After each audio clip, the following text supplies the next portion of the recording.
নাটকীয় এক প্রত্যাবর্তনের গল্প লিখে আবারও বিশ্বকাপের ফাইনালে উঠেছে বর্তমান চ্যাম্পিয়ন আর্জেন্টিনা। সেমিফাইনালে ইংল্যান্ডকে ২-১ গোলে হারিয়ে টানা দ্বিতীয়বারের মতো বিশ্বকাপের ফাইনাল নিশ্চিত করেছে লিওনেল মেসির দল। আটলান্টার মার্সিডিস বেঞ্চ স্টেডিয়ামে শুরু থেকেই ছিল ইতিহাস আর মাঠের শত্রুতার আবহ। প্রথমার্ধ জুড়েই ফাউল আর শারীরিক ফুটবলের ছড়াছড়িতে গোলশূন্য সমতায় শেষ হয় প্রথমার্ধের লড়াই। তবে দ্বিতীয়ার্ধের ৫৫ মিনিটে মর্গান রজার্সের ক্রসে দারুণ এক ফিনিশিংয়ে ইংল্যান্ডকে ১-০ ব্যবধানে এগিয়ে দেন অ্যান্থনি গর্ডন। প্রথম গোল হজম করে সমতায় ফিরতে মরিয়া হয়ে ওঠে স্কালোনির শিষ্যরা। কিন্তু টমাস টুখেলের রক্ষণাত্মক কৌশল আর পিকফোর্ডের দুর্দান্ত সেভে বারবার হতাশ হতে হয় আর্জেন্টাইন সমর্থকদের।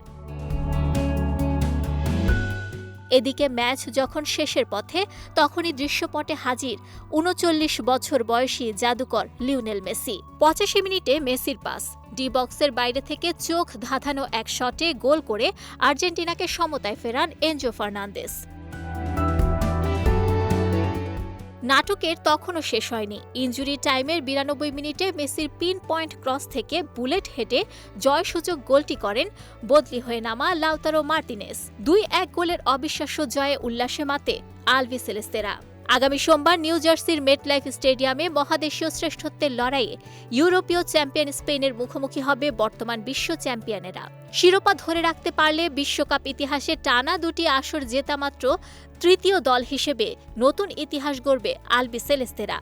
আর এটি হতে যাচ্ছে ফুটবল জাদুকর লিওনেল মেসির ক্যারিয়ারের সম্ভাব্য শেষ বিশ্বকাপ ফাইনাল।